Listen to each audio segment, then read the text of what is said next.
హరి ఓం 15వ అధ్యాయం నుండి 4వ శ్లోకము. ఈ శ్లోకాన్ని కూడా ముందుగా 4 చరణాలుగా, తర్వాత 2 చరణాలుగా, తర్వాత పూర్తి శ్లోకంగా 3 సార్లు చెప్పుకుందాము. మీరు ఈ శ్లోకాన్ని చూస్తూ నేను చెప్పినట్లు మీరు పలుకుతూ ఉంటే ఈ శ్లోకం నేర్చుకోవడానికి త్వరగా వీలవుతుంది. ముందుగా మొదటి చరణం. నిర్మాణమోహాజితసంగదోషా నిర్మాణమోహాజితసంగదోషా నిర్మాణమోహాజితసంగదోషా. రెండవ చరణం. అధ్యాత్మనిత్యా వినివృత్తకామాః అధ్యాత్మనిత్యా వినివృత్తకామాః అధ్యాత్మనిత్యా వినివృత్తకామాః. మూడవ చరణం.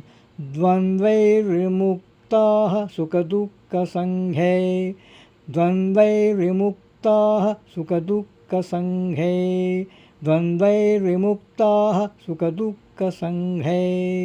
నాలుగవ చరణం. గచ్చంత్యమూఢాః పదమవ్యయం తత్ గచ్చంత్యమూఢాః పదమవ్యయం తత్ గచ్చంత్యమూఢాః పదమవ్యయం తత్. ఇప్పుడు 2 చరణాలు విభజించి మొదటి లైన్ 3 సార్లు.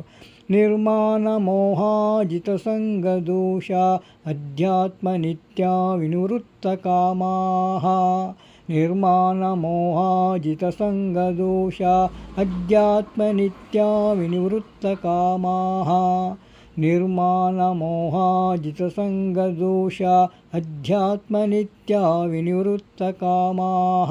ఇప్పుడు రెండవ లైన్ 3 సార్లు.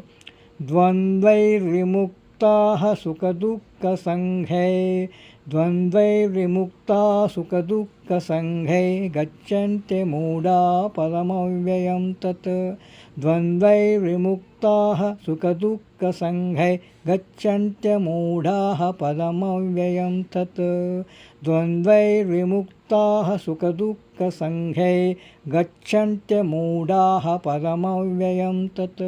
ఇప్పుడు పూర్తి శ్లోకము 3 సార్లు.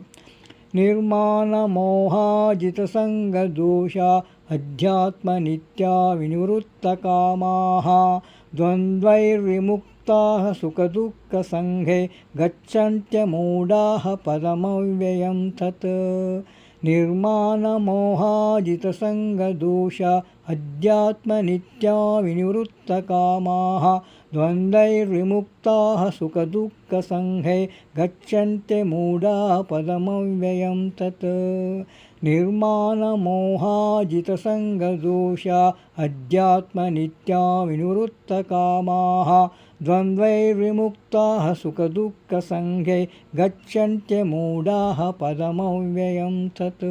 ఈ విధంగా చూస్తూ 3 సార్లు పలుకుతే ఈజీగా నేర్చుకోవడానికి వీలుంటుంది. హరి ఓం తత్సత్.